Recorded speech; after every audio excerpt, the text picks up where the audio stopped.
Jess Campbell, what is your favourite game? My favourite game is Ratchet and Clank.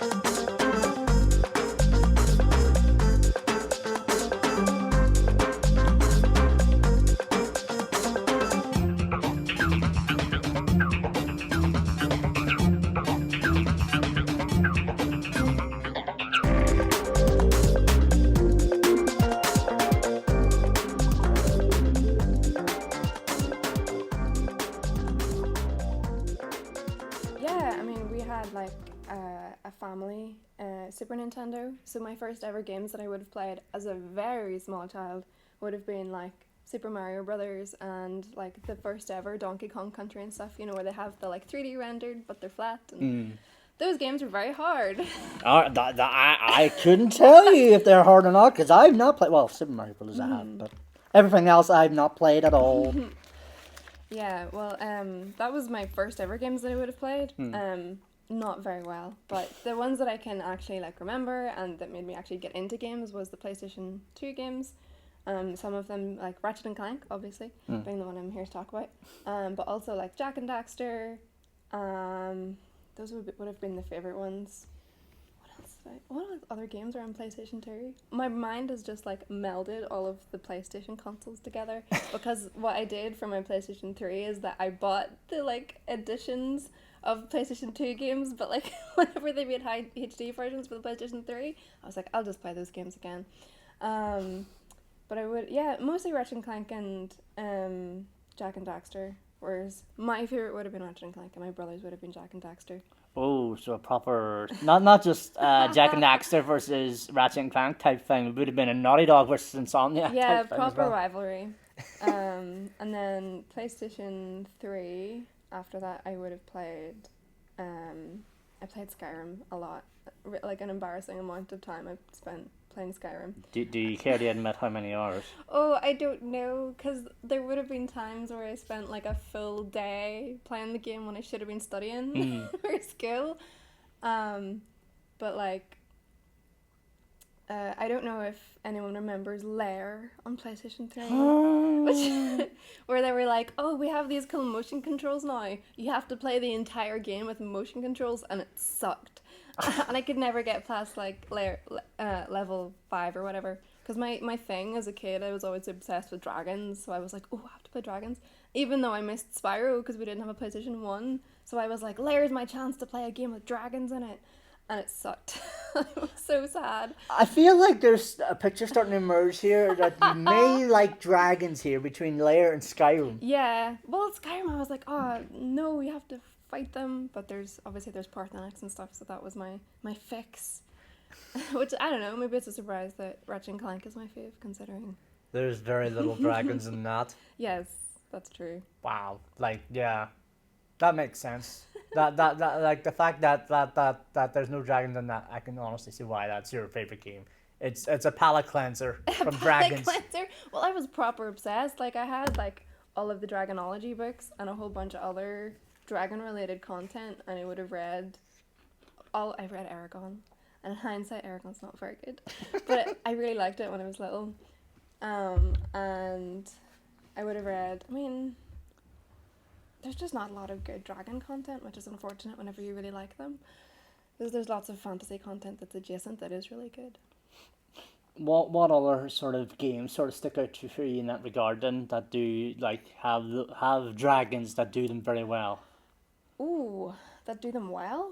I don't know. I mean, I am probably putting myself to shame here in that I've played very little of Dragon Age. I've only played like the first bit of Inquisition, and that's it. There. Oh goodness, are there any other games with dragons in them that are good? It's not that I can remember. I mean, to be fair, like with Dragon Age Inquisition, like it's a great game of what I played of it, but it's just I couldn't get far in it, but not because of dragons in it, but it's because arachnophobia. Oh, really? Spiders. Oh, that's really unfortunate for most fantasy games. Yeah, that's. I'm frankly surprised the amount of time I've put in Skyrim, considering the amount of spiders in that game. Like I'm talking like not as much time as a lot of passionate people, but like so we're recording this in mid September, and we're about 2 months out from Skyrim Anniversary Edition coming out. Another one. Another one, another fucking Skyrim. Well, Todd won't be happy until we all own like 6 copies of the same game. yeah. Here's the thing. I said in a preview one time, 10 years ago, when Skyrim was first coming out for VG247, I said Skyrim would be the RPG of forever. I did not mean it in that fucking way, That Bethesda. was a monkey's paw of a statement. I did not mean it in that way, Bethesda. You did not need to take me literally at my own word. Oh no, you're the one that brought the curse upon us. It's It's your fault. I've cursed us all. Todd will never let Skyrim die. He will never ever let Skyrim die. Mm-hmm. Even a year out from Starfield, he'll put out another edition of Skyrim and say, have that, then Starfield, then another edition of Skyrim, and then Test 6. Then we'll kill Skyrim. You think so? You think that'll finally be the death? He'll put out one more version of Skyrim between Starfield and Elder Scrolls 6, and that'll be it. So that'll be fun. What other games were you playing when you were starting out? Like, can you remember? In terms of starting out, I would have like had a couple, like not very many games, but a couple that I was super obsessed with. So it would have been Ratchet and Clank, and it would have been Jack and Daxter, and then like the next generation of that was Skyrim, and then the next generation of that was I would have played Resistance, which is another Insomniac game, but I played the cooperative version with my brother because that was my favorite. Oh, that's Resistance 2, isn't it? I think so. I think it might be. Because Resistance 1 was single player and 40-player online multiplayer, whereas Resistance 2 was single player, 60 people multiplayer, which feels so odd to talk about now, considering how much of a 60 at the time was like, oh my god, they're doing 60 now. 60 fucking rookie numbers. I just realised that I forgot to talk about the fact that there were Ratchet and Clank games on the PlayStation 3. Well, don't worry, we'll get to that stuff eventually. There's loads of them. There I are was loads like, of them. there's no games on the PlayStation. There's loads of Ratchet and Clank games on the PlayStation 3, and then there's the PlayStation 4 one, and now there's a PlayStation 5 one, which I confess I haven't played yet because I don't own a PlayStation 5. To be fair, who owns a PlayStation 5? Yeah. He says, sitting across from Jess, owning 2 PlayStation What? 5s. I own 2 PlayStation 5s. What do you own? PlayStation 2, 5? You've got me confused. There's too many numbers. I What do you own own 2 for? PlayStation 5s. I own one for the bedroom, and I own one for the office space for streaming and review work for Play Diaries, which I am using right now for Deathloop. So that's been a fun trek in itself. Well, that's a good excuse to have too. Apparently, according not to my sister-in-law, but I digress. I digress. Well, that's interesting because that is also related to like other games that I was playing as an adult. So like once I had a computer that was good enough to animate on, it was good enough to play games on. So then I would have got into like Undertale. I think was the game that made me be like, oh, video games have mechanics, because it was like this sounds really dumb, but as a kid I was used to playing all of those like mascot platformer games, so my brain was just like, video games are movies that are interrupted by segments of jumping and or shooting. But then games like Undertale and also Shadow of the Colossus, which I got into after I watched a Let's Play of it, and I was like, wow, it's a video game. Those were the games that I was like, oh, story and mechanics and art, they are all interconnected. Video games are their own medium. And that was what made me really, really want to get into them. So whenever I was doing an animation degree, and our third year was a placement year, so I really wanted to get into video games. And a couple of people from my class were going to start their own like project or whatever, and then that kind of fell through because a bunch of them got jobs, and we were like, oh no. So I did a little bit of work in the animation industry, just generally being an intern, and then Coffee Box Games started in the same year that I was doing my placement, and they put up an advertisement looking for artists slash animators is what they put it as. So I, in my email to them, I was like, I'm an artist slash animator. And they were like, oh, an animator. And I was like, sure. But I wasn't super confident as an animator. I'd only started that year doing it. But they specified hand-drawn animation, so I was like, oh, I'm really passionate about that. I'm not good at it, but I'm passionate about it. So I went home and like did a bunch of tests and stuff and basically taught myself really, really, really quickly.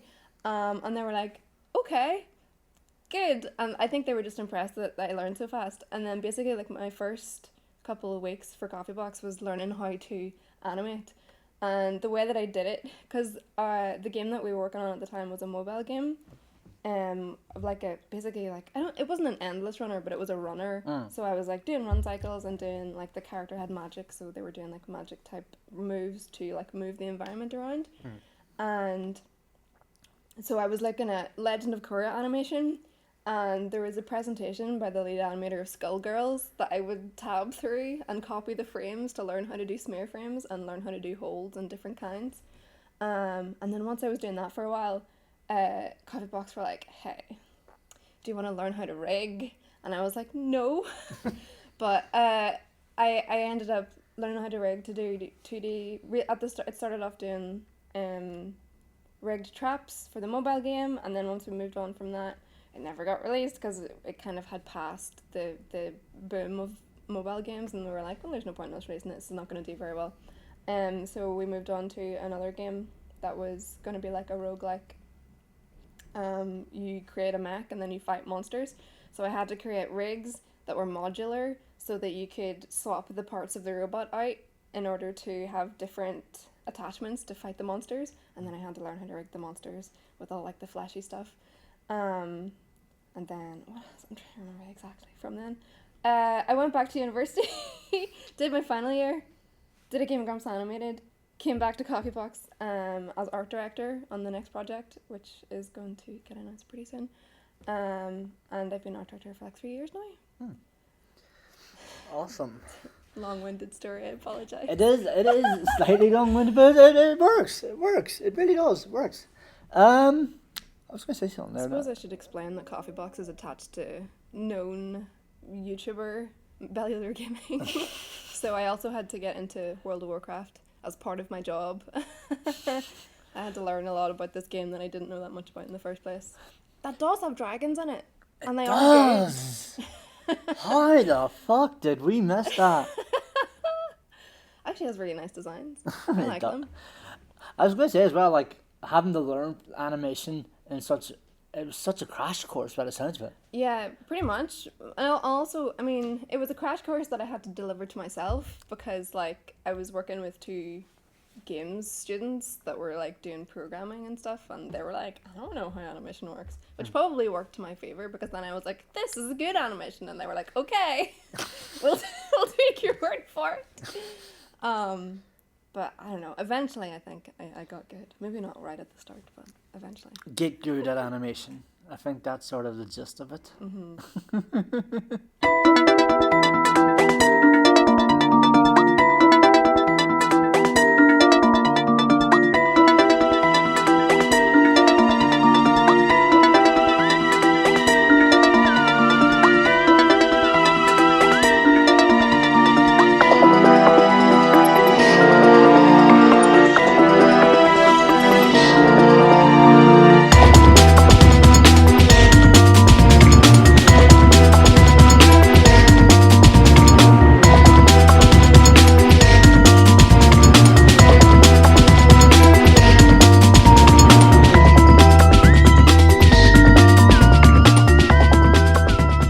Let's talk of your favorite game, Ratchet and Clank, and you mentioned how you started playing before Ratchet and Clank, Spyro. Well, how did you find that? How did I find what, sorry? Spyro. I didn't play Spyro until I was an adult. Oh, right. Yeah. Oh, you played the remaster. Yes, the remaster, because I skipped Spyro because we didn't have a PlayStation 1. So my first ever Insomniac game was Ratchet and Clank, yeah. And then it's only in hindsight going back to Spyro as an adult and like seeing like sound effects and stuff that they used across the games and stuff. It's pretty interesting. What attracted you firstly to Ratchet and Clank? Like, what was it that sort of made you go, "Wow, I want to play that"?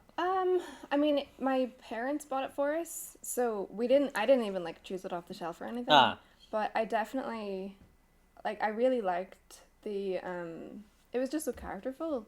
mm. Like, I really liked the designs of everything, and I mean, I have opinions on how I like the designs have changed over the years and things, but as a kid, the things that drew me to it, I don't know, I like the characters, and then as a budding young artist, I would have tried to design my own characters based on the Ratchet and Clank style and on their like design sensibilities and stuff. So it definitely had a massive influence on me starting to draw and starting to make my own characters. Obviously, I liked Lombaxes, as everybody did. There's definitely not specific kinds of art of those on the internet. Definitely not. No, the internet is a pure and wholesome place. Oh no. Do not look up. Oh no. I need to bleep that out. Not safe for podcasts. Not safe for podcasts, not safe for work, not safe for life. I think that's abundantly clear. Maybe. It also was the first game that I was ever good at, because we got it at around the age where when was this, 2001? I was 6, but then over the years I played it over and over and over again and got good at it. I used to challenge myself to see how far I could get without using any weapons. Like, because the whole game is that you collect weapons and gadgets and stuff, but you have your wrench is like your main thing, so I'd just go through the game trying to hit stuff. Ratchet and Clank, the Dark Souls of young children of the early to mid 2000s. Oh no. I love how you basically use the term characterful there, because these games, they're so full of character, not just necessarily the characters themselves, but even some of the worlds, like they feel like characters in themselves. Yeah, that's a good point. It's like the fact that like all of the different planets have their own, they're like completely different, and they all have different environments, and a lot of them have different enemies as well. Like I think the first game, at least, they had specific enemies for each planet, where they would have like there's my favorite one in the first game is the logging planet Eudora, and they have a whole bunch of robots that are designed for cutting down trees, and they're only in that one world, which must have been so much work. Maybe it's more work nowadays than it would have been back then.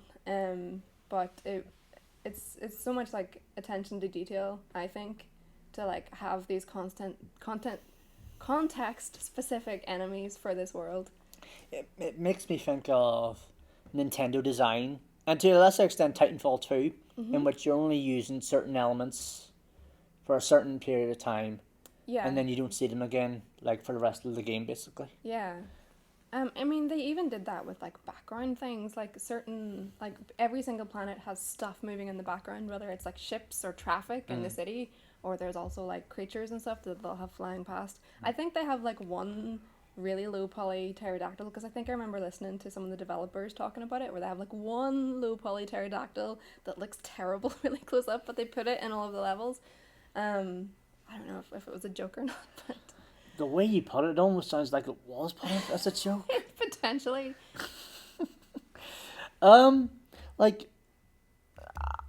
So talk to me about the story. Like how did you find that initially? Ooh, the story. It's hard to remember what I thought of it as a kid, because I think as a child I was just like, oh, conversation, colors are moving. But as an adult going back and playing it, especially in context to the more modern games and other games, I think it's really interesting because it's so full of character development, which doesn't really happen very much in video games, I think, and certainly in compared to the reboot of the first game. And I think I haven't played it yet, obviously, but the one that just came out, Ratchet, in the first game, he's kind of an asshole, but I think that's nice. That sounds really bad, but if you have Ratchet and Clank both be nice and like immediately be friends, then there's nothing interesting there. There's no conflict. I think it's really interesting and challenging to young people to like have to play as a character that maybe they don't really like that much. And then like Ratchet's motivations throughout the game change, and they're different to Clank's, and they kind of have in the cutscenes they have to have conversations where they're bickering about where to go next, and then the player is presented with the choice about where they want to go next, and maybe there's not like a massive consequence, or it doesn't have a massive effect on the game, but it's still, I think, a really good way to use that interaction. But it's just like Ratchet starts out as a complete asshole, and it's I think that's really interesting because then he has space to develop, because in all of the games the through line is like, oh, Ratchet wants to be a hero, but in the first game he wants to be a hero because he wants to be a celebrity because he really likes Captain Cork, but then he's like street smart so that he can catch on to Captain Cork being not a good role model and attempting to kill him because he works for the bad guy. And then but Clank is the one that is naive because he was literally born 5 minutes ago. And that's a really interesting dynamic that doesn't really exist in future games. It does because Ratchet develops as a character in the next couple of games and obviously has to get nicer and his motivations become more pure, which is good if you start from a place of having not been that. But then with the new games, like, he's just like, oh, I want to be a hero. Why? I don't know. I'm a fan of the heroes. And it's like, okay. That's basically the equivalent of me going up to Tony Stark saying, I want to be a superhero just like you because you're Tony Stark. Yeah. And, like, I want to be the one that clicks the fingers and sends Thanos off. Go, I am Iron Man. Bang! Yeah. Like there's also an element to it that makes me think of you mentioned the character development. It's That's my favorite thing. It's like in stories. Because like you say, Ratchet is an asshole at the start of the game. And bear in mind, like, I should probably disclose, I have not played the original Ratchet and Clank in God knows how long at this point. You're talking at least nearly 20 odd years at this point. I cannot believe it's fucking 20 odd years. Jesus Christ, God help me. I can't wait. I'm so fucking old. Yeah. But it's a good point that you bring up because like you say, I do remember like Ratchet was a massive asshole and Captain Quark was like the same sort of happy-go-lucky hero on the outside, like this big massive superhero that everybody loves because like, and then on the background like, haha, I'm actually working for the baddies here, like yeah. And I remember Quark, just spoilers by the way, even though it's basically a 20-year-old game. It's a really old game. Quark just basically becomes then subsequently a good guy. And it comes back then to that sort of character development because like Ratchet, like you say, he has the space to learn, not necessarily just to be an asshole, but just to generally be a good person. And he's not able to do that unless he has somebody like Clank on him because like if he doesn't have Clank, he's basically just going to still be the same old asshole Ratchet. Yeah, of course. Like it makes the pairing so important because they keep each other on whatever path they need to be on. And I think it's really like it's really effective storytelling in a video game. I think if you have a character that has maybe muddled motivations, like they want to do stuff out of revenge, but then through the actions that the player is taking as they play the game, they change their minds through the things that are happening and that you're interacting with. I'm trying to remember. I think Captain Cork is a good point as well because if you have Captain Cork as this kind of hero character that's clearly very hollow, and then you have Ratchet who aspires to him. I think it feels very fake. Yeah, well, Captain Cork I think is maybe like a vision of what Ratchet could have been if he continued to be the worst. But then you have the moral compass of Clank, who is an important character. Then it's not just like, oh, they're a duo for the sake of it. He's important because he's important mechanically because of the gliders and stuff like that. But he's also important characterly, and then that makes them a good duo. And it means that there's like a progression and an arc throughout the game, and then at the end, you know, it's satisfying when they come together because there were times when they didn't get along. And then I just think that's good, and that is maintained through like the next couple of games where you'll have them argue about stuff, or like in the third game there's some like the PlayStation 3 games, There's some stuff where like Clank is aware of some like magic-y stuff in the background that only he can see, and Ratchet just doesn't take him seriously, and that's important for character. I think And then later yeah. on they have to resolve it whenever Ratchet is proved wrong. I just think that's really good. I think it's really good to put stories in your video games. I remember this. I think I remember this because like that. We'll touch upon the games in the other games in proper detail in a moment. But like, I remember that sort of PS3 trilogy and what you were saying about Clank's sort of secret power. I think that was basically the massive sort of anchor point of that PS3 trilogy of Yeah, it was. Tools of Destruction, Quest for Booty. Greatest subtitle for a game ever. Quest for Booty. Loads of people hate that game, but I love it. And I told the game director that was my favorite Ratchet and Clank game. I did that. I'm going to talk about that in a second.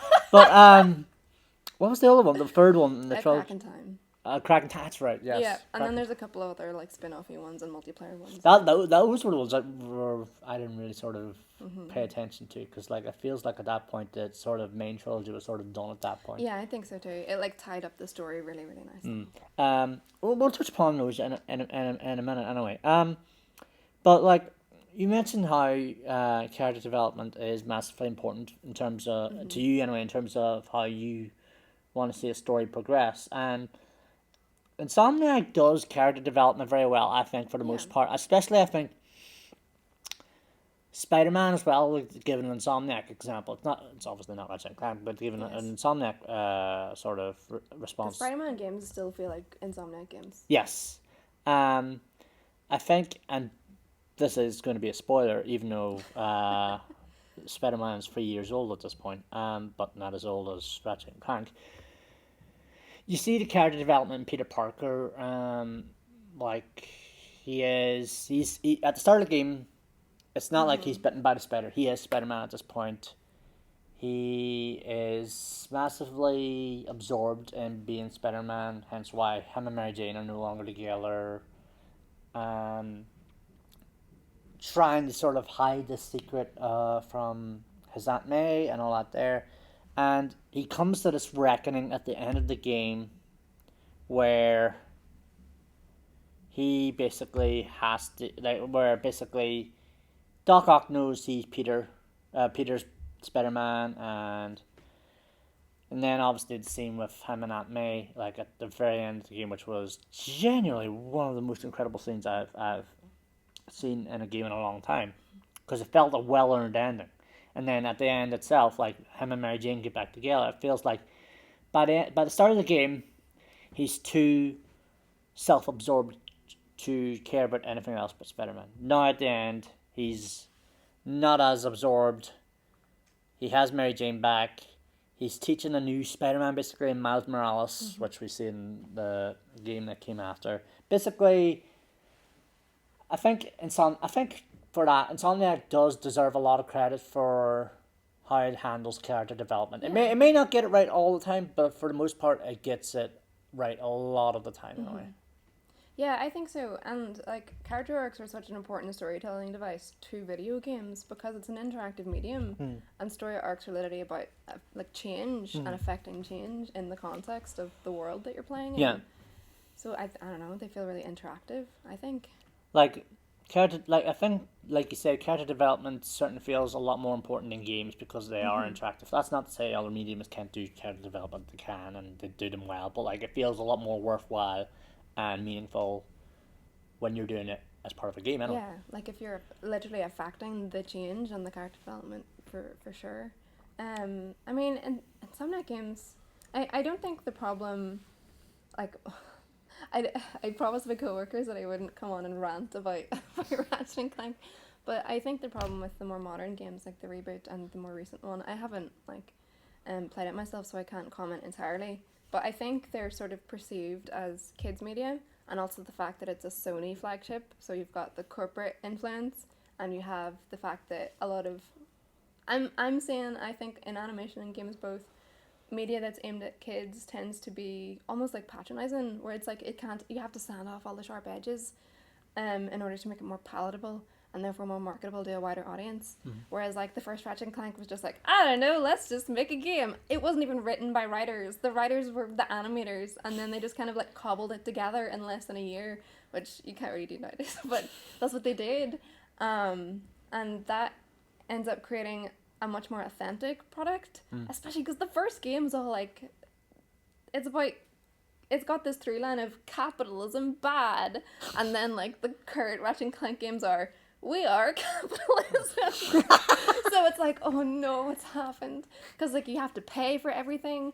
The baddie is the CEO man who's like destroying other planets to make his own planet. Then he later plans to destroy, and his backstory is that he polluted his own home planet to justify this thing, and that's just like big corporate things through and through, Big and they're corporate openly energy. criticizing them. And then obviously that takes sort of a backseat whenever we start to get into the more character-driven stories in the PlayStation 3 games, because they're like, oh, what's Ratchet's backstory? Because suddenly we've decided that he's the only Lombax, even though we had one in the second game. We're going to pretend that didn't happen.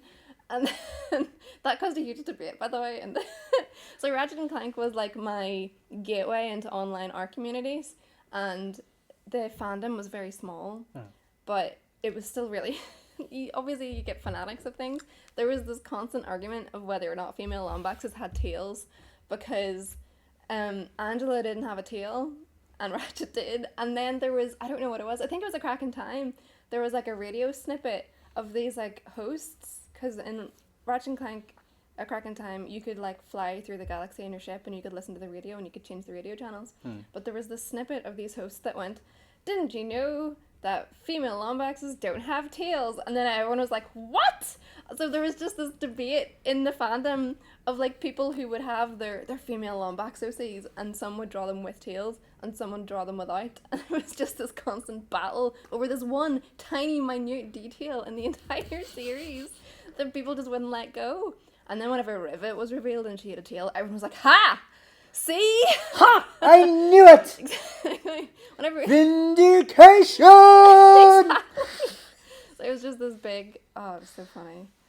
It seemed really important when you're 14 on DeviantArt being like, no, they have to have tails because it doesn't make sense. Why wouldn't they not have them? It's really bad.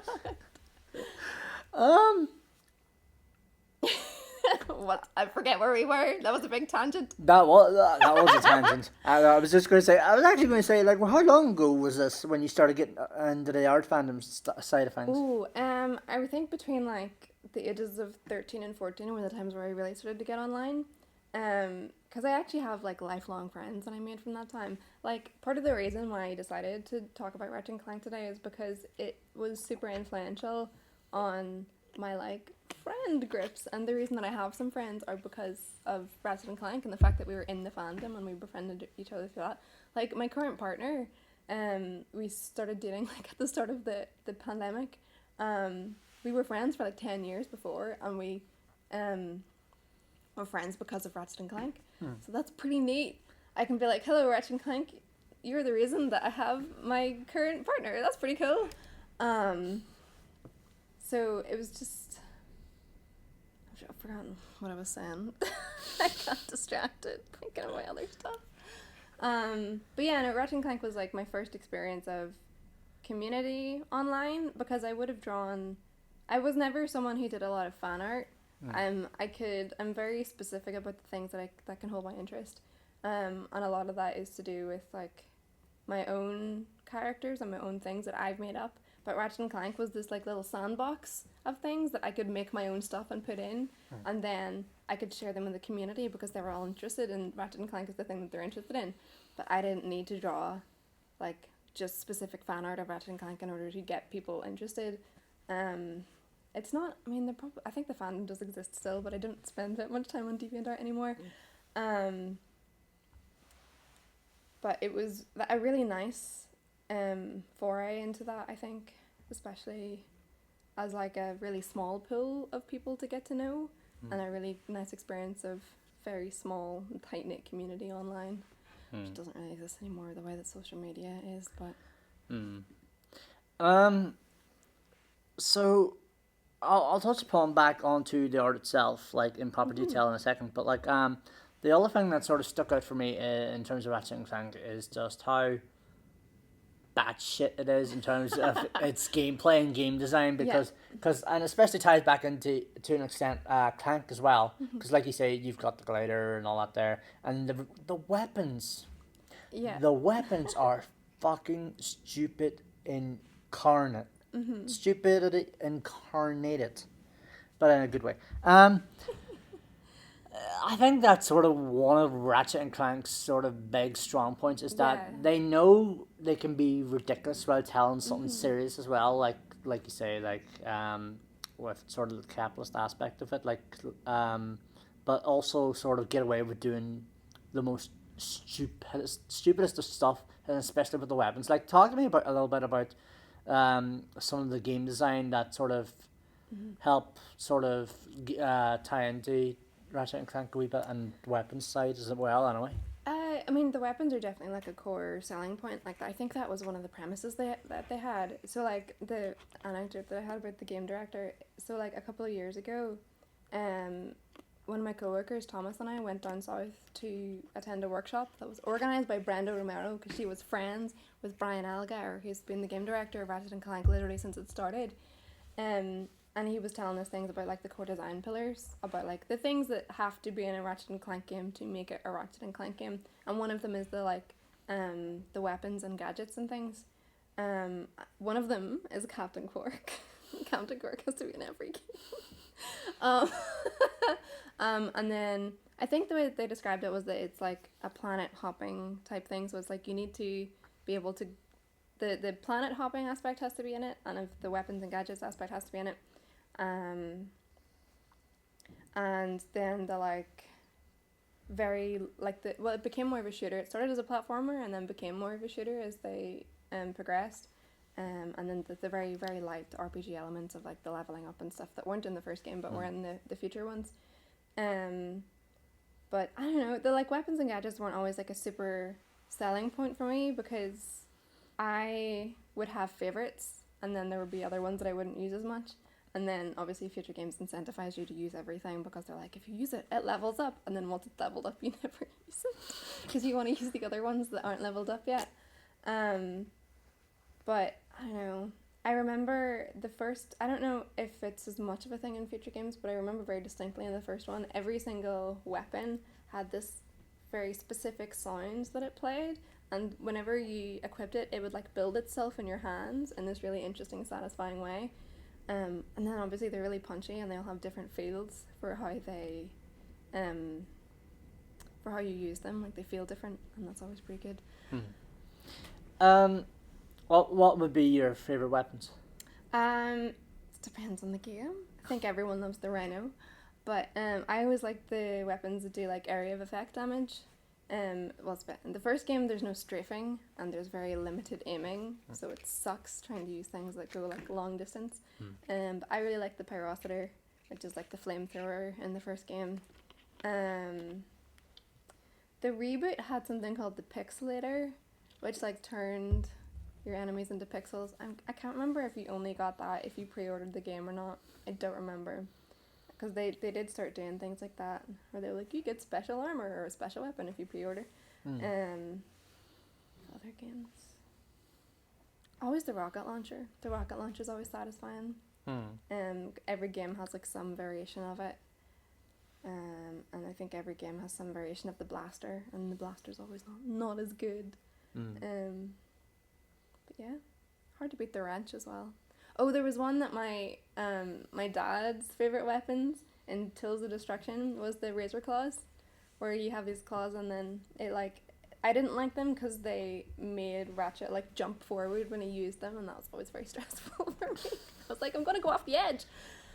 But yeah. Let's talk of your sort of alma mater. Let's say your alma mater subject, art. Like the Ratchet and Clank games. It doesn't matter if it's from 20 odd years ago to now with Rift Apart on the PS5. They're very beautiful, colourful games. Why is it that they just basically stand out in the way that they do in terms of art, anyway? Like, not just necessarily in terms of world design anyway, because like some of the worlds in some of these games are just very vivid, but also Yeah. in the characters anyway. Well, I think the games have persisted for so long because the art design is so good. Like there's like I don't know if they've only been there since PlayStation 3, but like there's like a pair of designers where they call themselves Creature Box, which is Greg Baldwin and Dave Girton, I think are their names, and they were massively influential on a lot of my art tour whenever I was an older teenager. And they do a lot of the design, and they have at least the character design and some of the like world design. And they're just so like shapely and interesting, and the way they use color is really like pleasing to the eye. So I think the reason that it even has existed for so long and they're still making games is because the visuals are so good. It is my personal opinion the PlayStation 3 games like the best, because the 4 and 5, they have the like fur technology, and I'm like, it's too much. You don't need that. It's fine. You don't need to have really dedicated fur technology. It's okay. I was just going to say as well, because like for the PlayStation 2 games, like they're very cartoony. Yeah. For PlayStation 3, yeah, there's a sort of mix between the two of it being cartoony but also being realistic. Yeah. PS4, PS5, they look incredible, but like you say, it loses also. No, well, it doesn't. I know you didn't say that, but I was quite about to put words in my mouth. I apologize. But that sort of fur technology, it helps add a realistic layer to the games, at least as of late, certainly in Rift Apart anyway.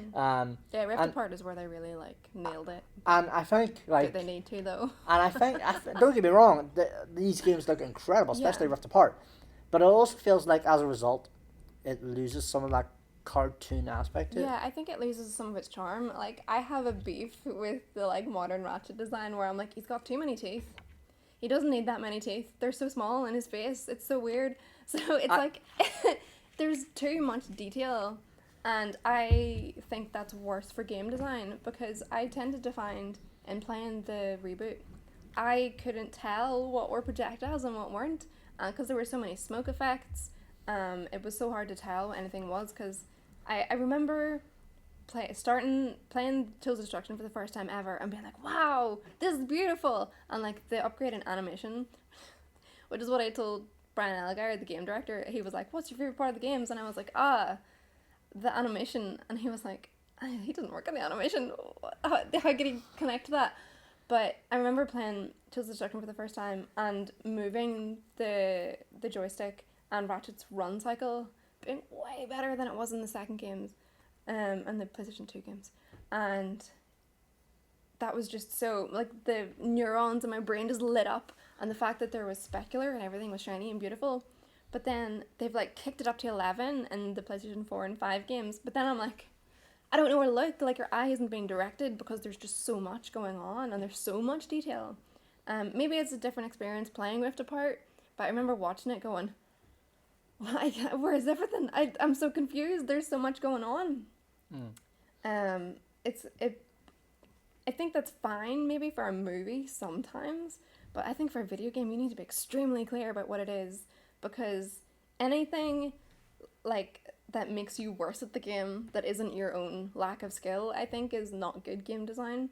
Where it's just like, if I can't see projectiles, that's not very good. If your enemies don't do enough telegraphing that they're going to attack, that's not very good either.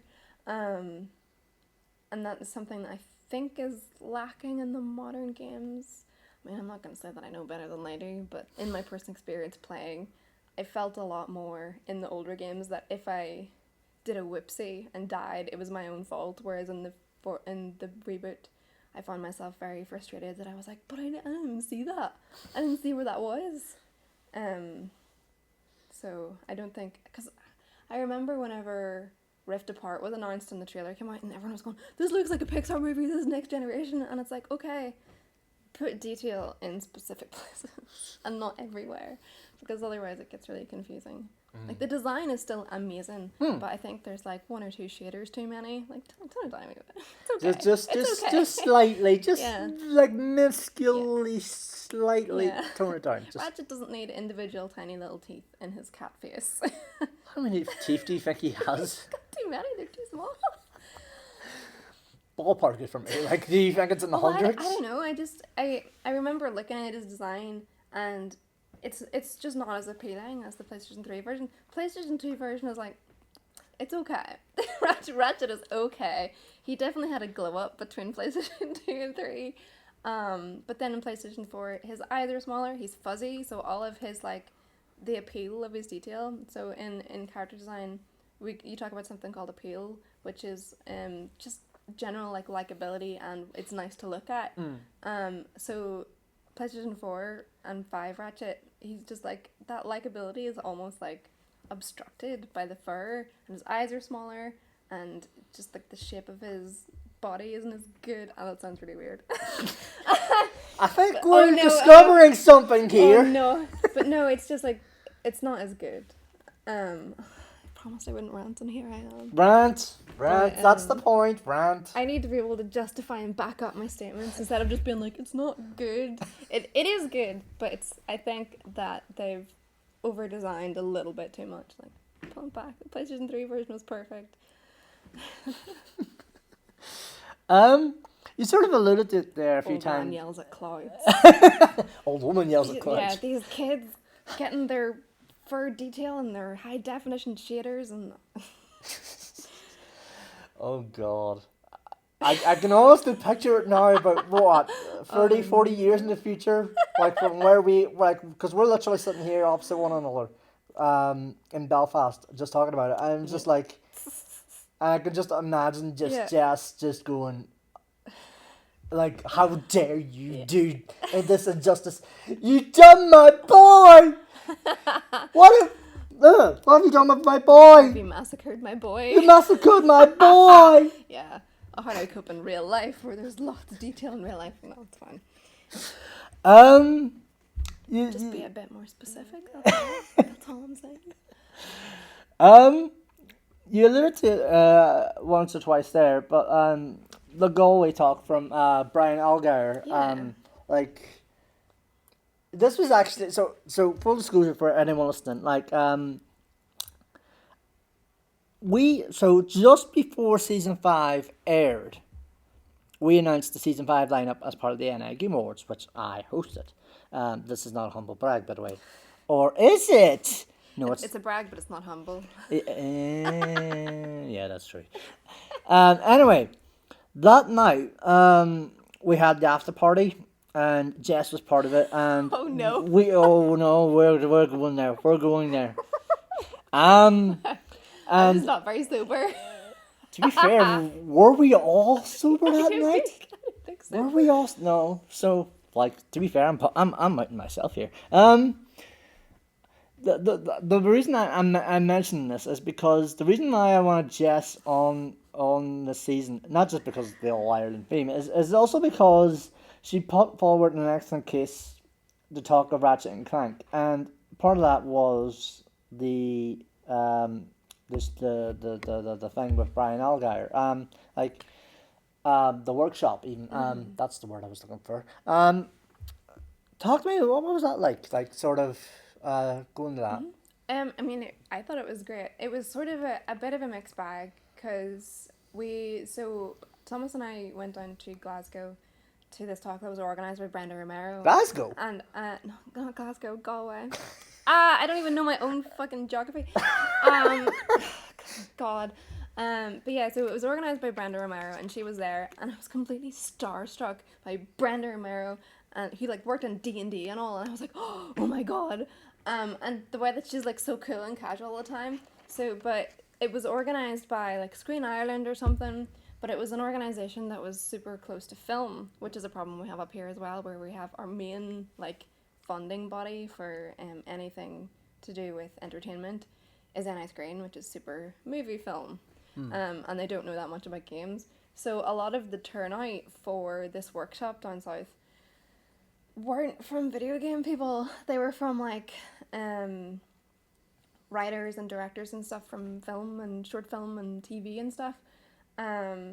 So you would have, like, there was this, I don't want to be mean, there was this one person that introduced themselves as a director. He was like, I'm a director, short form for now. And I was like, oh no. And then Brenda Romero was just really cool, like sitting there like, Brenda Romero, game designer. And I was like, oh. But Brian Algar himself was this really, really nice guy. He clearly was like really knowledgeable about what he was doing. And it was like a workshop, like interactive. Like he had divided everyone up into groups and had them work on like a game idea, and he would walk us through the steps of like, this is so you start off with, I think it was starting with a story and then like doing the game part at the same time. But because obviously the demographic of the group were super like not very experienced in games, they were very much like, this is my idea for a game. It's basically a movie that sometimes has a video game in it. What's the video game? I don't know. But Brian Algar himself had so much like good, interesting things to say, and I was like getting loaded up on anecdotes about the production of Ratchet and Clank. Like it started out as the game idea that they had at the time was called Girl with a Stick, and it was just a girl with a stick, and they were like, this sucks, let's do something different. That's by the way, some trivia. That is the game that was codenamed I-8, and by the way, codename I-8 was tied into a girl with a stick. Mm-hmm. A girl with a stick was the codename for the closed multiplayer beta of Resistance 2. Really? That's really cool. But yeah, so they decided that they didn't want to make that because they just didn't have like a spark. And then they came up with Ratchet and Clank, which started off as like, I think they were like, they wanted some kind of like fuzzy mascot protagonist, and it was like a planet hopping adventure collecting gadgets and weapons, I think was like the tagline for them pitching it to Insomniac. And then they built it out from there, and they had something where like every game, I don't know if this, I don't think it's universal across all production everywhere, but they have 5 pillars of design, and then you have these 5 things, and this is what makes the video game the video game. And then this was 2018, so I only graduated like the year before, and I was completely like, oh, starstruck. And I definitely like learned a lot from that, because I'm an art director, so I'm not like a writer or anything, but my opinion occasionally will get asked about narrative decisions, and I storyboard and things for the game that we're working on to help the writers come up with things. And that was massively helpful to me starting to understand the uniqueness of video games as a medium. Which is interesting because I originally wouldn't have said that Ratchet and Clank was a game that made me want to make video games, because to me there was such like a disconnect between, it was called ludonarrative dissonance, there was such a disconnect between the gameplay mechanics and the story, where it was just kind of like cutscene, gameplay, cutscene, gameplay. And then it was Undertale and Shadow of the Colossus, where I was like, they're so intertwined, they can be designed at the same time. But then once I'd learned all of that and done some osmosis, and then went back and played the game as an adult, I was like, oh, okay, I see, I understand now. So it was like hearing stuff that Brian Algar had said about the production of the games, and then going back and playing like Quest for Booty, I've come to realize in hindsight was like kind of, it seems like it was a bit of an experiment between Tools of Destruction and A Crack in Time. Like there's some mechanics that weren't in Tools that were in A Crack in Time that they're kind of clearly working out the kinks for in Quest for Booty. Like they have like a wrench tether thing where you like can connect it to things and like pull. It's just like a whole other mechanical thing that the wrench didn't used to do that it does in A Crack in Time, that they were like working out the kinks for in Quest for Booty. But yeah, I told Brian Algar that I was completely starstruck. I actually have a drawing of him, or by him, of Ratchet and Clank on my wall at home. And he did a drawing of Nefarious as well that I gifted to my brother. But he told me this anecdote about Quest for Booty, where he said, I was like, oh, Quest for Booty is my favourite game. I don't know why I said that. I think it's because I love Rusty Pete so much. He's like a pirate character who I think is one of the best character designs I've ever seen. And he was like, he would told me about, there's like a point in that game where a character gets stuck, like separated from you. Her name is Talwyn, and she'll be like, promise me you'll come back promise me you'll come back for me. And as Ratchet, you can be like, yeah, I promise, or nah. And it's like, it was just, I think that was, you can bring that asshole Ratchet back. Yeah, it's exactly, I could roleplay old school Ratchet. But yeah, no, he said that was just, they wanted to start experimenting with like player choice and just kind of giving them the option to express themselves and how they feel about something in the game. Because the PlayStation 3 games have they have that where you can interview characters and talk to them. They have like some procedural, they'll give you lore and things, and you can make very small character decisions about how you interact with them and ask questions. And I think that's pretty good and leans more into the RPG sort of thing that they were trying to go for. But yeah, he's a really nice man. He has a book called Video Game Directing or How to Be a Good Video Game Director or something, and I have a copy and it's very good. Taught me a lot. Just to correct myself, I mentioned Resistance 2 was i8. I was wrong, but not by much. Resistance Fall of Man is i8. i8. So they would Insomniac would have a code name with each game, and then that's really common. The number project that they would be on. So i8 was Resistance Fall of Man, Resistance 1, not Resistance 2. But a girl with a stick code name for the closed beta of Resistance 2, that is still very much correct. So I'll take a half one on that.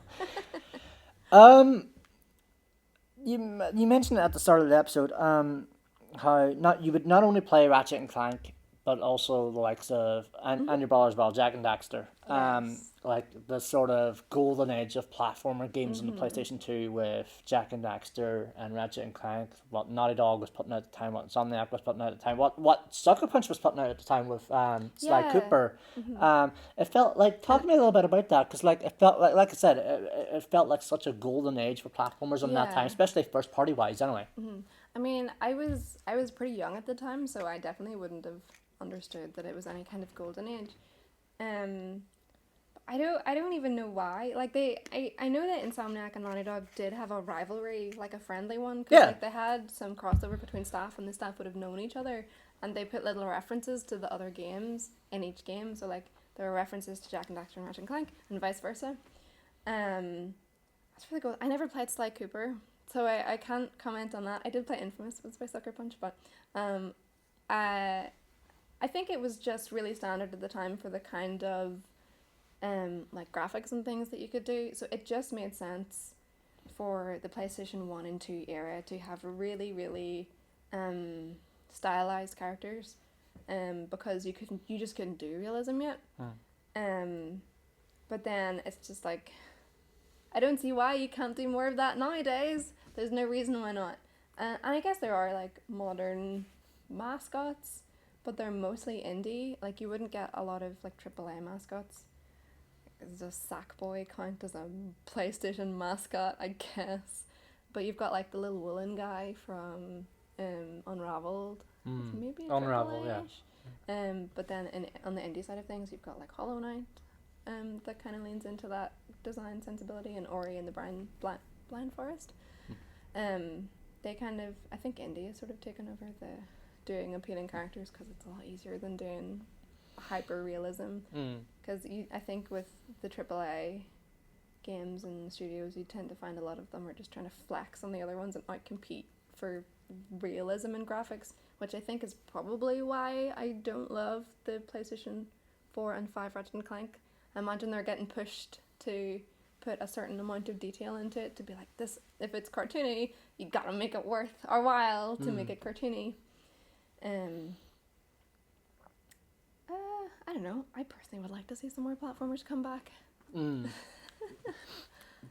It's just so uncanny to sort of think back now on how these free first-party developers... By the way, at that time, Insomniac and Sucker Punch weren't even official first-party studios at that time. It was just Naughty Dog. Like, Insomniac and Sucker Punch were still independent. Like, making these platformer games, like Jack and Daxter, like Crash Bandicoot before Jack and Daxter with Naughty Dog, before Ratchet and Clank, before Spyro with Insomniac, before Sly Cooper with Sucker Punch. And now these free studios are basically under the same unit. They're no longer independent. They're proper, full-fledged, first-party Sony studios, and they're making these realistic games. Like, they've moved on from... It's a massive tonal shift, anyway, albeit a gradual one, anyway. Yeah, like or Naughty at least, Dog's tonal shift was, woo! Naughty Dog's tonal shift was admittedly very slow, from sort of Crash to Jack, the Uncharted, The Last of Us, whereas I think the one that had the most whiplash to it was Sucker Punch, because Sucker Punch had the sort of comic style of Sly Cooper, or not comic style, but like sort of cartoony style. Yeah. Whereas, and then the game after that or the series after that was Infamous. Yes. And that itself was comicky, but it was also very realistic in a way as well. Yeah, it was. And then you see the sort of through line then after that with what they did with Ghost of Tsushima, which is very realistic, Yeah, like that's and true.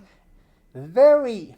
I have a lot of issues with Ghost of Tsushima as a game. For review and play diaries, you can read on the site. But one of them was not sort of the art design and the lights. I think the it got an award for art direction, Yeah, didn't it? very recently too. I think it was IGDA something.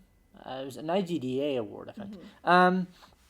But I think what I'm trying to get at in terms of Naughty Dog and Insomniac and Sucker Punch is their progression from those sort of Yep. platformer days of Jack and Daxter, Ratchet and Clank, and Sly Cooper to go on to things like Uncharted or The Last of Us, Resistance, and Spider-Man, and now with Wolverine and with Sucker Punch with Sly to Ghost of Tsushima it's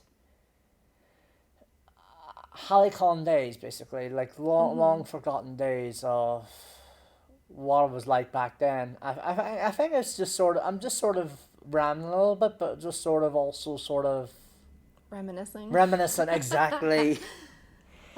So I think there's no point in what I'm saying, but I think what I'm trying to get at is that it feels very different now to sort of reflect back on those games back 20 years ago, like Jack and Daxter, Ratchet and Clank, and see what Naughty Dog and Insomniac and the like they're doing now with Spider-Man and The Last of Us. Well, I mean, I think that is very reflective of how the industry as a whole has changed. I mean, you do get some flagships at the moment that were always kind of the way that they were, like, well, I suppose that's not necessarily true. I'm thinking of God of War and the fact that they always had, like, the human characters and the dark tone and stuff, but obviously the gameplay changed massively, and the massive, like, story tonal shift that took with the new games.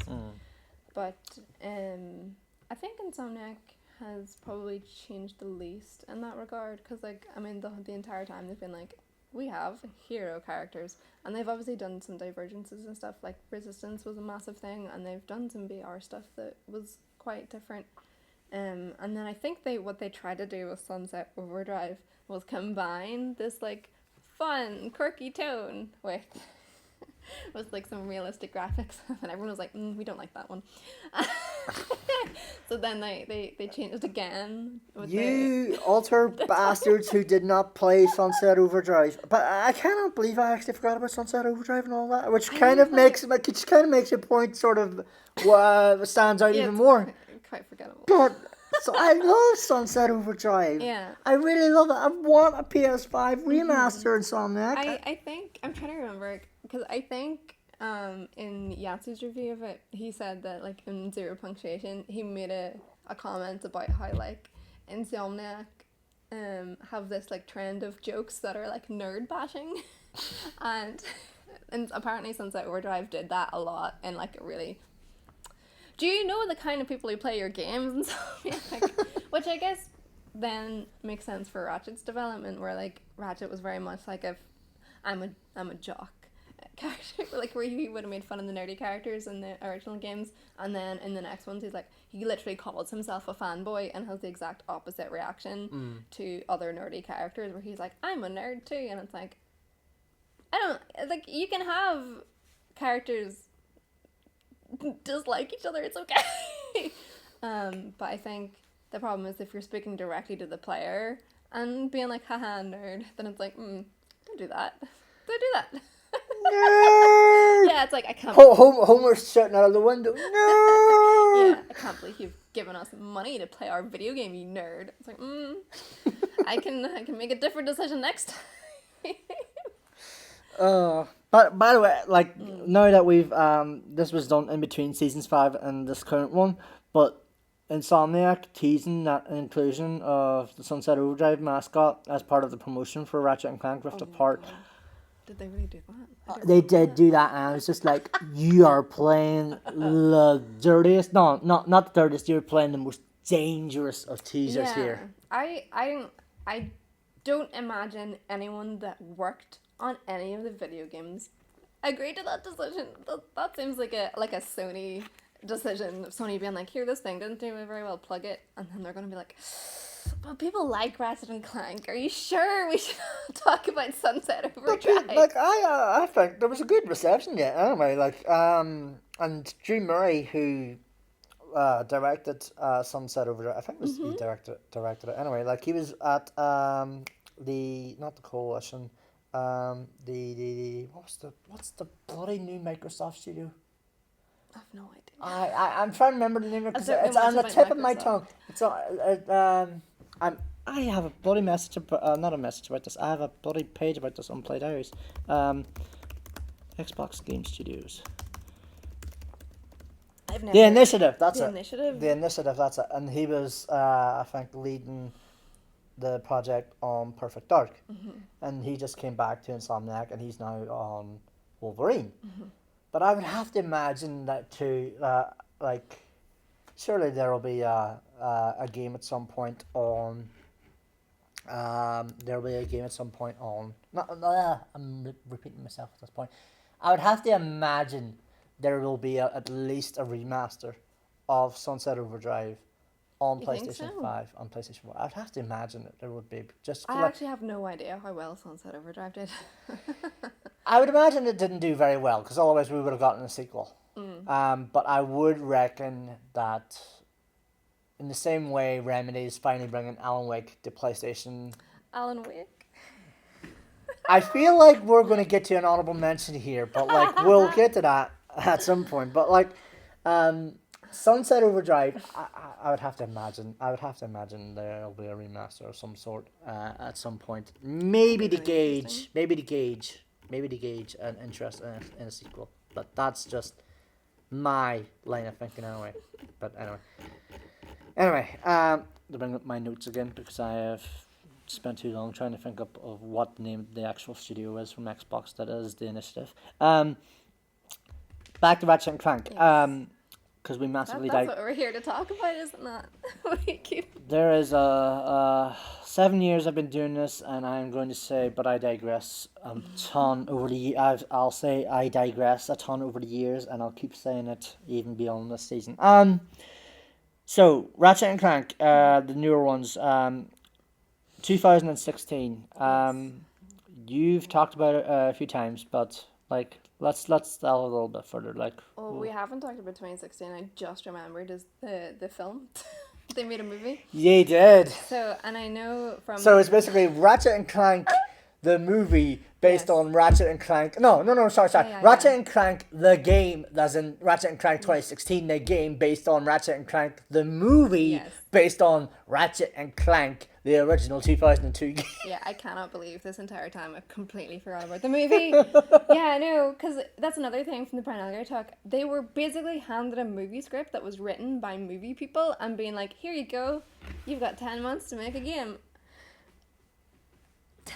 It's not long enough, but I think it was extended, but I think the circumstances of production on that game were not ideal. And I remember, because I did watch the movie.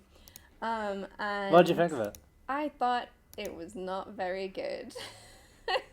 Be honest, Jess. It was just, like, it's like, it doesn't work, especially because, like, there was some crossover between the movie and the film. Or the movie and the game, there was crossover where they had some scenes that were in the movie that were used as cutscenes in the game, and I don't know which of them was first, but there's like certain parts of, like, you can tell which are from the movie, both from the rendering quality, but also in the game it'll have a wee icon that says this is blocked scene, like you can't record this because it's from the movie, you don't have the rights to record it, but it's just so, it's pants. Because it doesn't stand on its own legs as a film because they sanded off all of the edges that were interesting about the original story.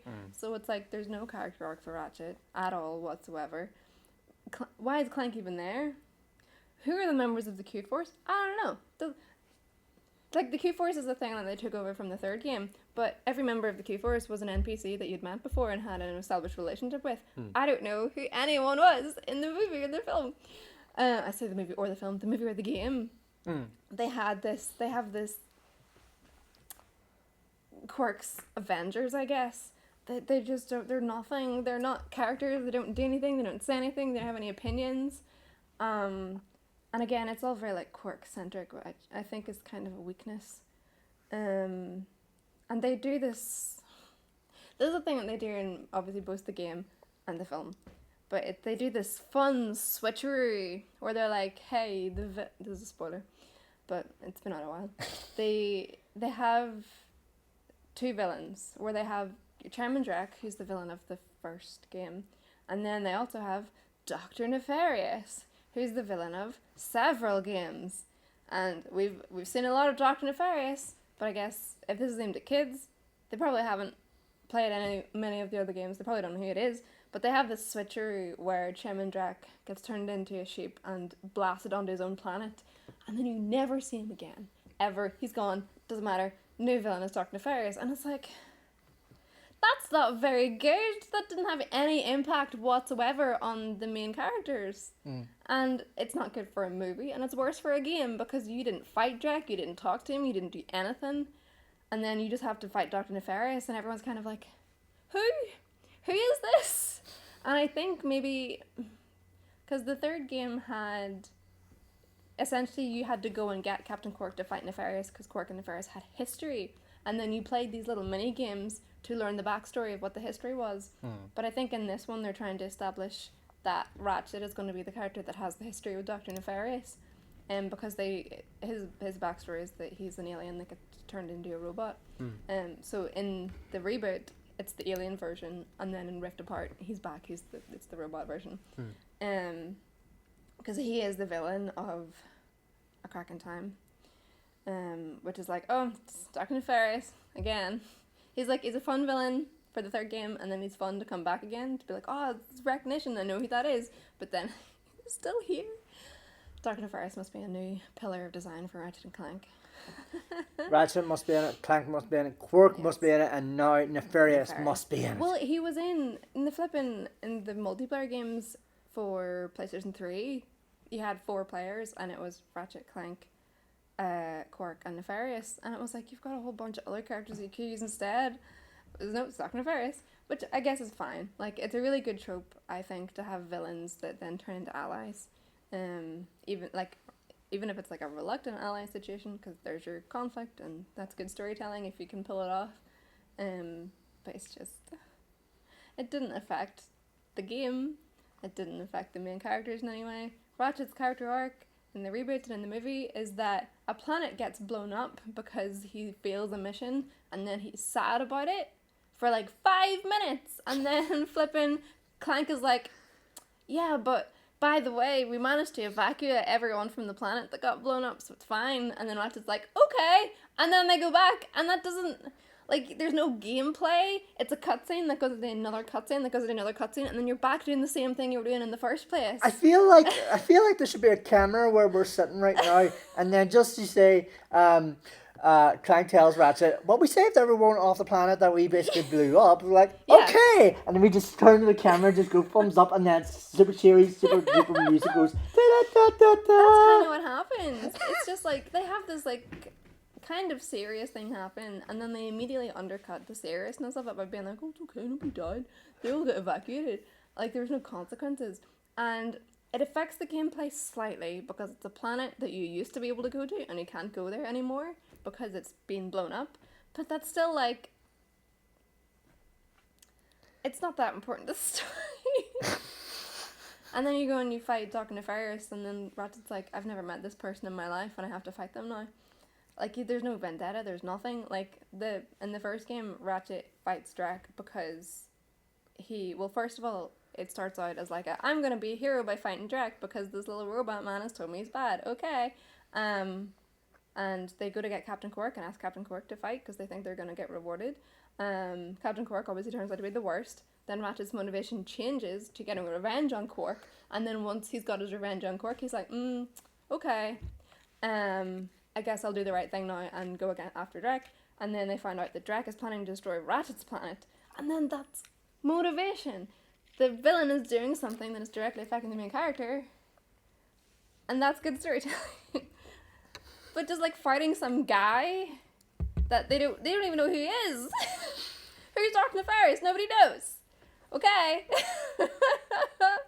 People who used to, like, they're kind of relying on people who've played the old games to know who Dark Nefarious is. But then it's like, why would you do that if we already know who he is? Like, all of the story thing that you're setting up and changing, I'm assuming, is to benefit new players. They don't know who he is, though. Who's this for? I don't know. Oh dear, that just feels like bad design in a way. It kind of is, but I think it's a consequence of being rushed, and I also think it's probably a consequence of being like, we need to set this up as a new franchise for the new generation, the new Kittywinks that maybe didn't play the old games because PlayStation 2 is in the bin now. We have to make a new one to get money out of the children, and then it obviously didn't do well enough to get more sequels until Rift Apart. But at least Rift Apart, I was so excited when I saw the trailer for Rift Apart, because I was reading about the PlayStation 5 and the fact that its whole thing, rather than just being like a bigger, stronger graphics machine, its thing was that it could take like packets of data and load them really quickly. And then Ratchet and Clank was using that as a mechanic with the Dimensionator, where you had this kind of like slingshot thing that would pull you into portals, and in the middle of a level you would be in different levels, and I was like, that's really cool and interesting. And it looked really good, and there were some allusions to stuff from previous games, like there were the Thugs for Less, which are like these kind of like crocodile dudes from the second game, and they had pirates, which were always my favorite part. Maybe that's right, my toxic trait is that I really like pirates. I really liked them from the PlayStation 3 games. And they had allusions to them in the trailer, and I know that they're in the game. And then they had, obviously, the reveal of the female Lombax, where everyone lost their minds, and they were fan art in 5 seconds on Twitter. Half of which came from Jess. I actually didn't. I did one fan art of Rivet, and that was it. Wow, I thought you did more. No, the rest of it is just my OC. Which is way more embarrassing, but that's just the way that it is. You mentioned Rift Apart there, so we don't have to go over that because you don't have a PS5, but you mentioned it in part there. I've never played it, but I liked the trailer. I've heard some good reviews. It's really good. It's really good what I played of it anyway. It's really good with what I've played of it anyway. Like, I just think Ratchet could stand to be meaner. That's my opinion. He just reverts back to being an asshole. Well, he needs somewhere to grow is the thing. Just to grow spine. There you go. He has an anti-character arc and gets worse. Now, there's something. You can have that tip for free, Insomniac. What else do you like about Ratchet and Clank that we've not talked about here? Ooh, what else do I like? We've mostly talked about style and a lot of story stuff. I need to think about that. There are lots of things that I like, even though it might not sound like I like the game given the way that I've been talking. I'm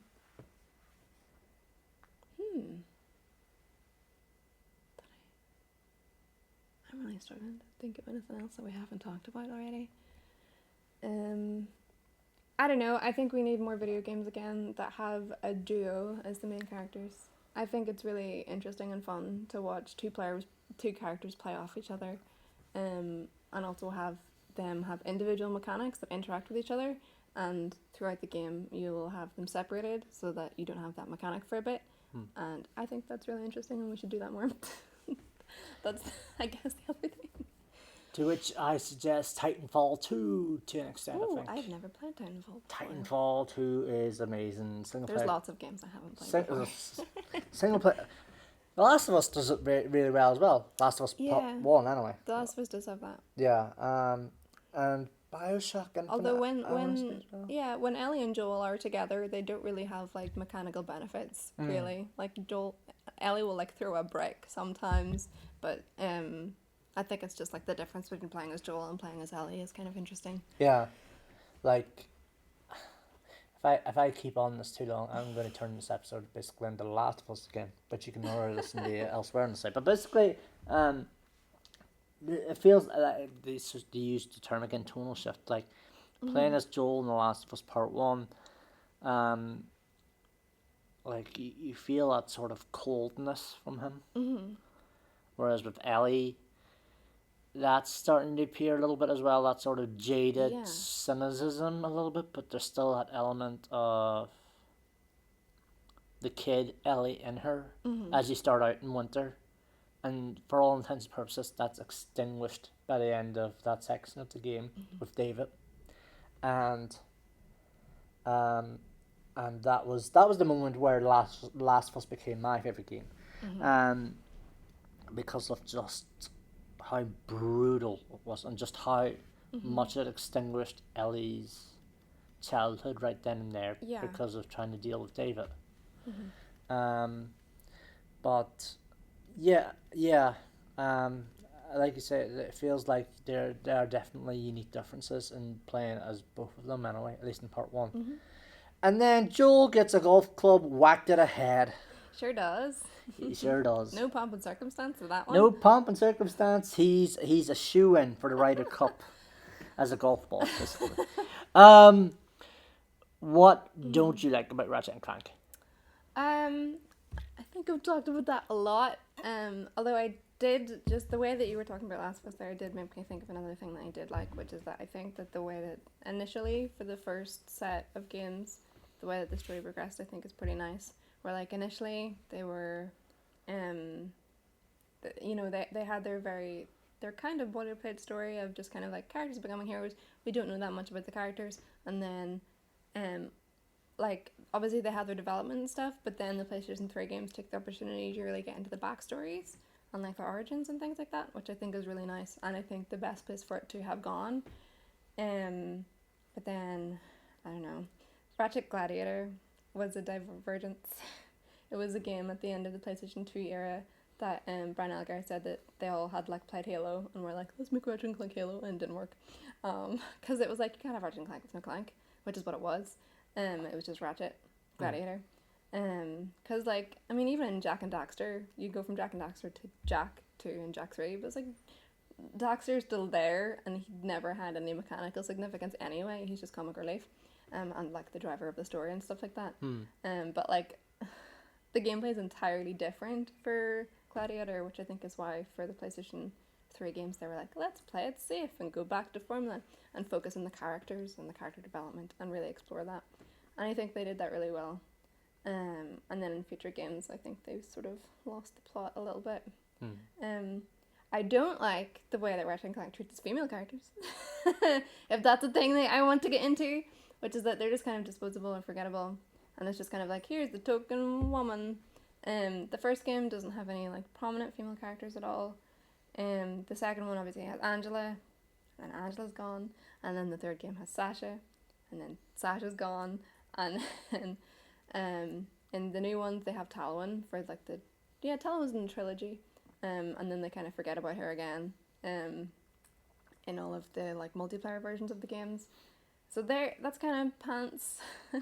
My partner, his favorite character is Aphelion, the ship, with the personality, because he loves AIs and ships and robots and things, and he was just like so upset that Aphelion she got blown up in one of the games, and he was so devastated because he was like, that was a character, and they're just like, oh, the ship's gone, but she had a personality and stuff, and they kind of didn't really acknowledge that. Never mind that like Clank is a robot that has a personality, so it's like there's some weird funky rules with what counts as the character and what doesn't, and their treatment of that. I think that's the only other thing, because like as a girl, I was like, oh, there's no fun female characters really for me to aspire to. The best female character in Ratchet and Clank is Helga. She's the personal trainer. I think she calls you like a little worm or something. She's really mean to you. It's great. Wow. What would you change from a design perspective then? Ooh, that's a really good question. I think that for a game that calls itself, it calls itself an action adventure, which is very vague, with RPG elements, I'm like, you could do a little bit more with the RPG elements, I think, which I don't know if Rift Apart does better because you've got not one but two Ratchets. You know, you've got multiple characters that you're playing with, which I think might have the potential for a slightly more of an RPG sort of thing. But I think the only thing that is RPG is the upgrading weapons. But anything that I would change?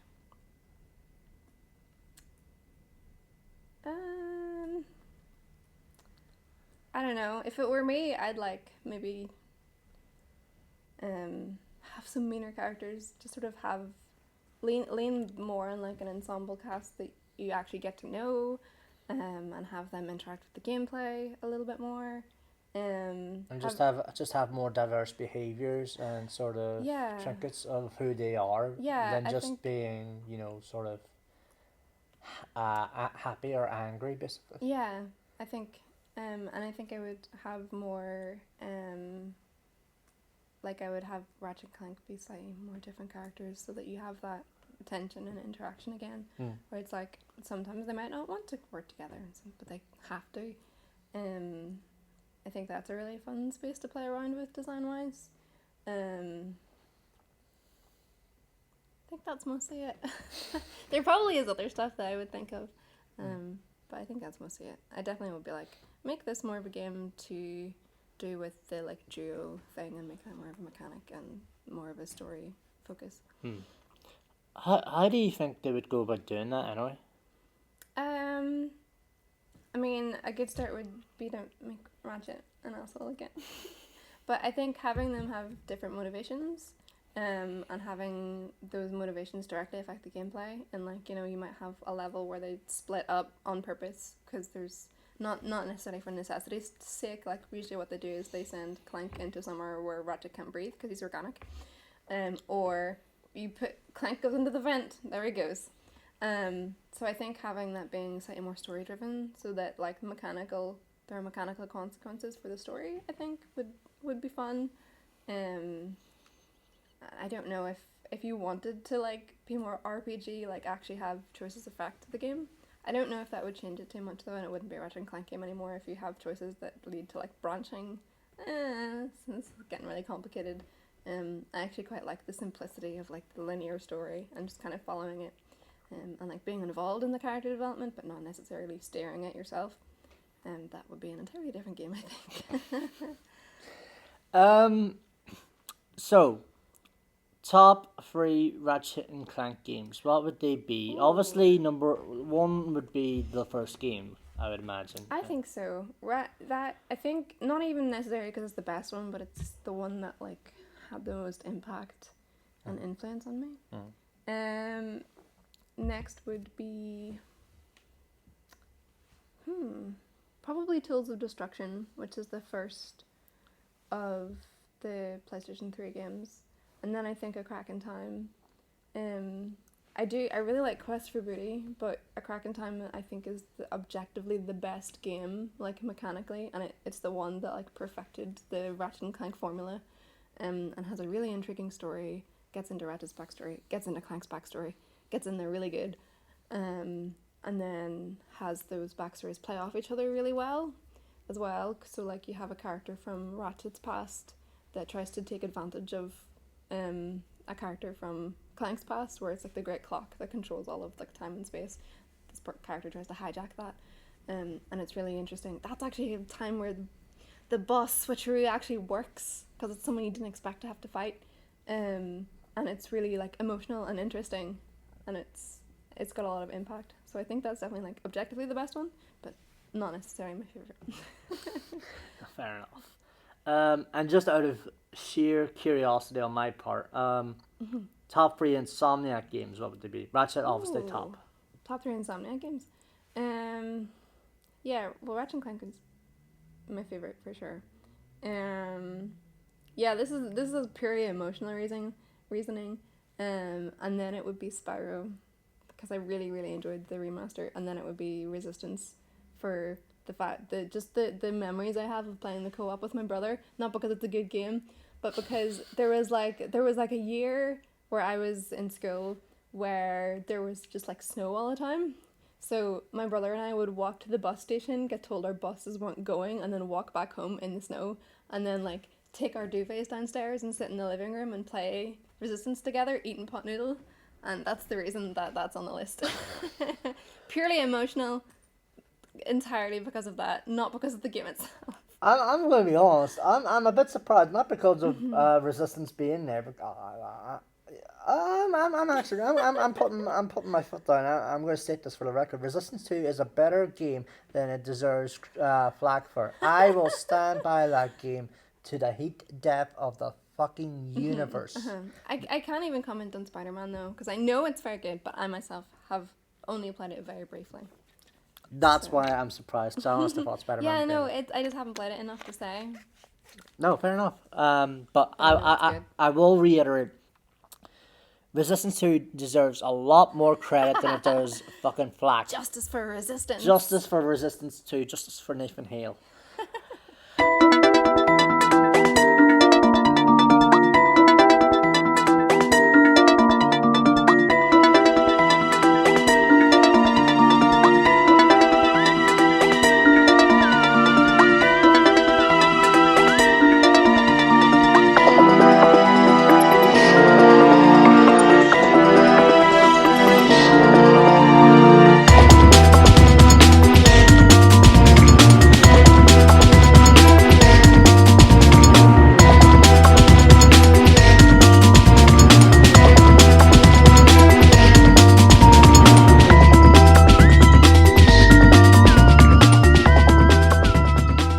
Honorable mentions. Go for it. I have talked about some of them already. I talked about Undertale and Shadow of the Colossus. This is the two main games that were like, I want to make video games because my brain finally understood what a video game was. By the way, can I just point out something?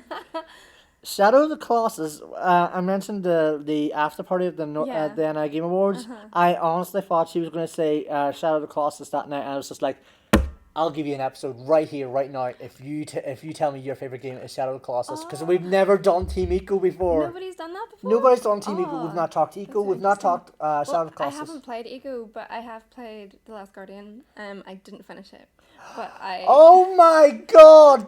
Jess, finish it! I will. I played it for like...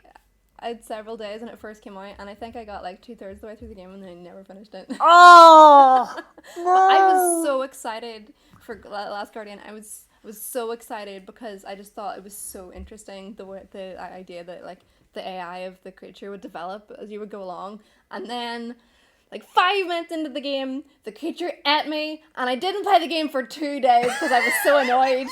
I was like, I'm so betrayed, and then I eventually went back to it, and I was like, okay, I'm willing to make amends because I knew that like you don't get on initially, and so, you know, you have to earn the trust of the creature. But I think maybe if I finish that, it'll have a higher place on my list. But I've loved the premise, but then it had those janky Team Eco controls. It was so janky. You would just trip over uneven floor surfaces, and I was like, and it was the same thing. It's like playing Shadow of the I found out about Shadow of the Colossus through like watching Let's Plays, and I remember getting the game. It was the remaster for the PlayStation 3, and like playing it in front of my friends for the first time, and like not being able to get in the horse because they're just the animation in Shadow of the Colossus and I some other Team Eco games are physics driven. Like it's not like it's the character reacting to stuff around them, and I'm assuming they have some light stuff, but I don't even think it's barely keyframed, so it's super like rubbery. It's like those inflatable arm men. wavy inflatable arm waving tube. That's what it's like trying to control a character in Team Eco games. So I spent like 10 minutes trying to get on my dumb horse before I finally even like got to Colossus, but ended up really enjoying the game. It was really nice. Other honorable mentions, Undertale I gave an honorable mention because it definitely was like, oh, mechanics, and it was like that game like is super meta and uses the meta to like fight you and teach you lessons and things, and it remembers things, and I was like, I didn't even know video games could do that, but I know there are, now that I know more about games, I know there are games that have done similar things. And it was just so characterful. I regret to admit that I did read Homestuck, so like whenever I first played Undertale, the tone and the writing and stuff reminded me a lot of that, which is very tongue-in-cheek, very clever and witty. And again, super characterful. And the way that it develops your relationship with those characters is really, really good. I never had the heart to play Genocide run. I couldn't do it. I finished the game, I did the pacifist run, and then after I like went to play it like a couple months later again, and then like Flowey popped up in the menu and was like, everybody's happy. Would you really want to reset the game and put them underground again? And I was like, oh, why have you done this to me? So I couldn't play it again out of guilt. I was like, Toby Fox, why do you not want me to play your video game? And saying that, Deltarune Chapter 2 is out today. It's out. It's been out. It's been out for a few hours. What time is it now? It's that's pretty exciting. 12 hours. 12 hours as we're recording this. I loved Deltarune Chapter 1. I thought it was great. I thought it was such a good successor to Undertale, and I loved the like party mechanics, and I loved the new combat stuff. I thought that was really good. And yeah, I'm really excited. I need to go and play the second one actually. But yeah, other games.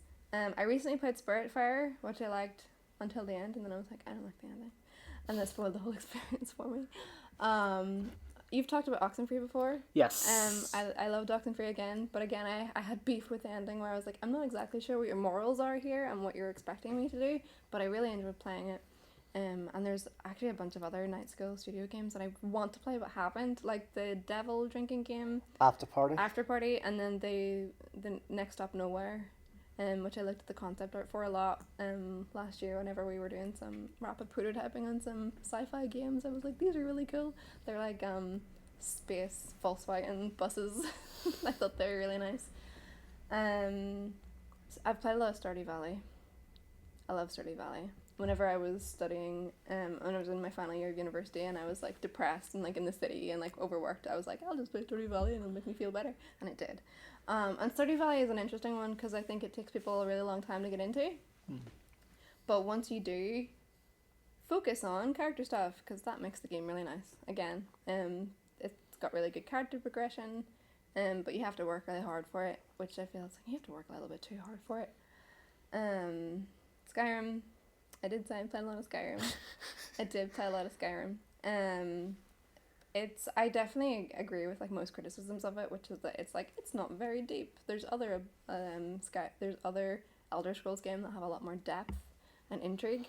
And Skyrim is just kind of very surface level in comparison. But I tried to play Oblivion, and I couldn't get over how every time you talk to a character, it zooms way in on their wee potato faces, and I was like, I can't do this. I don't need to be that close. I can't do it. So I just gifted it to my friend instead because it was his favorite game. So I was like, here we go. And The Witcher. I love The Witcher 3. I haven't played the other two. I love The Witcher 3. I thought the story for that was really, really good because I really like Geralt's character. I really enjoyed that it was like he's like always doing the right thing but grumpily. I really liked that, and the fact that there is a lot of player choice in that game. But I definitely felt for certain choices. I actually stopped playing The Witcher because I got too stressed out over the romance choices. Where I told both Triss and Yennefer that I loved them because I felt in both cutscenes I was like, I'm being guilted here. I'm being guilted. Triss was my favourite. I liked Triss better. Maybe I would since the show I like Yennefer a lot, but I didn't like her in the game. And I was like, I can't choose. I'm so stressed. Because I felt very much like the game was like, whatever way they animated Geralt and they did the voice acting, I was just like, Geralt wants to say yes. So it was a bit of a spicy game. Any other games recently? I haven't played it yet, but Portal. I did some research I was very unfamiliar with Portal and Portal 2 until I was referencing it for some art direction stuff around the game that we were working on. And not the game that's going to come out soon, it's very different. But I was referencing it for some art direction stuff, so I just watched like a playthrough of it, and I was like, okay, I get why people like this game. Because it was just so good. The second one, obviously, very a bit of a step up from the first one, but I thought that the story and the framing was really good. The relationship between you and the characters was really good, like the fact that you had history with GLaDOS, and they did that thing of like, you have to work with the villains to achieve your goal. I think they did that splendidly, and obviously Valve are very good at their environmental storytelling type stuff. I thought that was very good, and I was like, oh, well, okay, Valve good, Portal good, and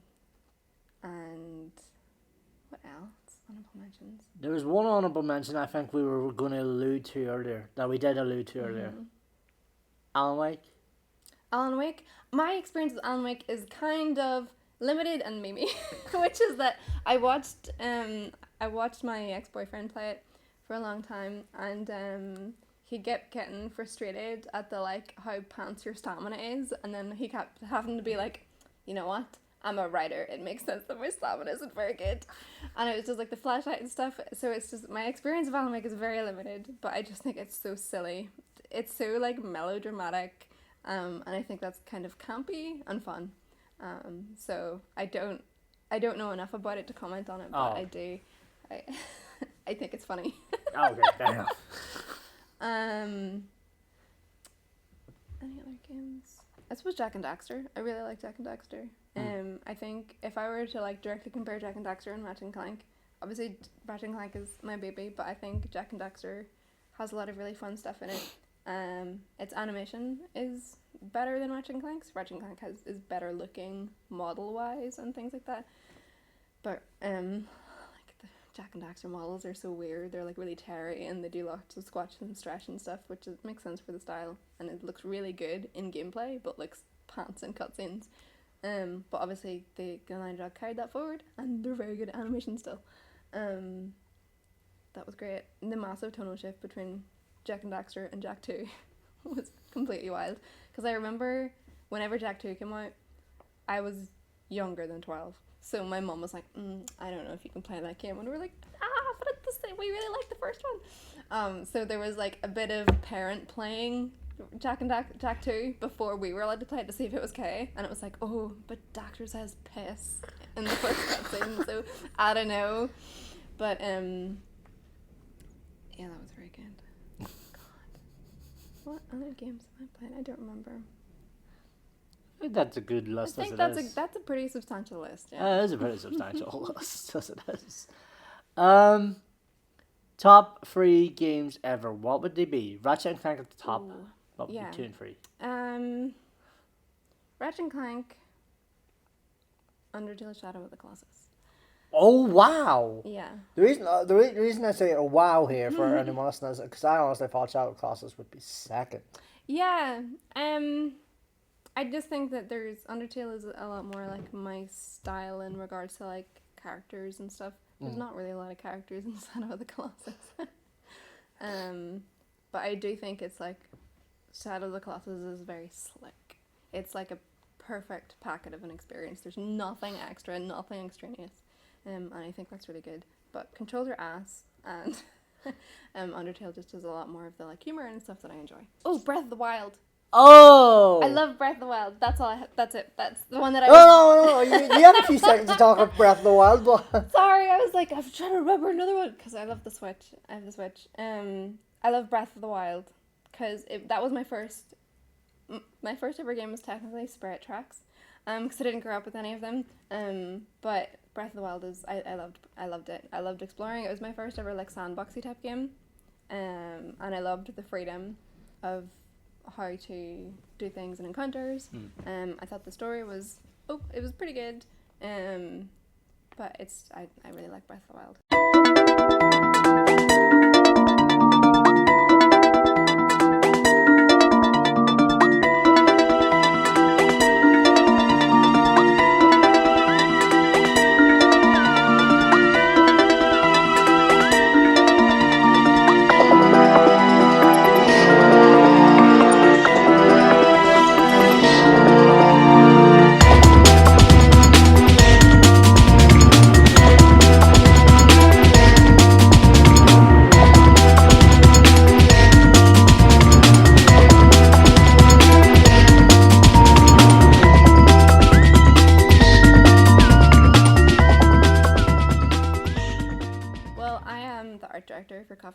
Games and Bellular Gaming, the YouTube channel. So those are two places where you can probably find my work. I am Jess and I on social medias, on Twitter and on Instagram, and hopefully there will be a pretty fun announcement on the Coffee Block side of things really soon. I don't want to say anything in case I get in trouble, but we will be announcing our upcoming game pretty soon, which is already well known anyway, but a proper announcement, so pretty exciting.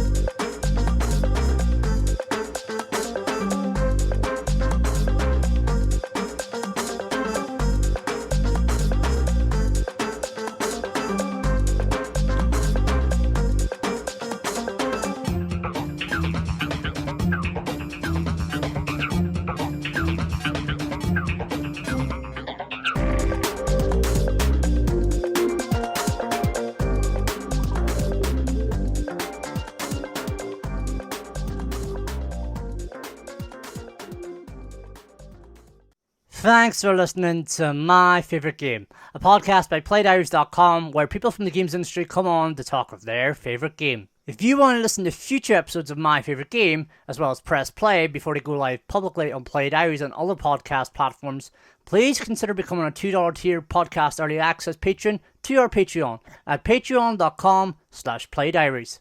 Next week, Cullum Larkin on Baldur's Gate. Until next week, bye bye.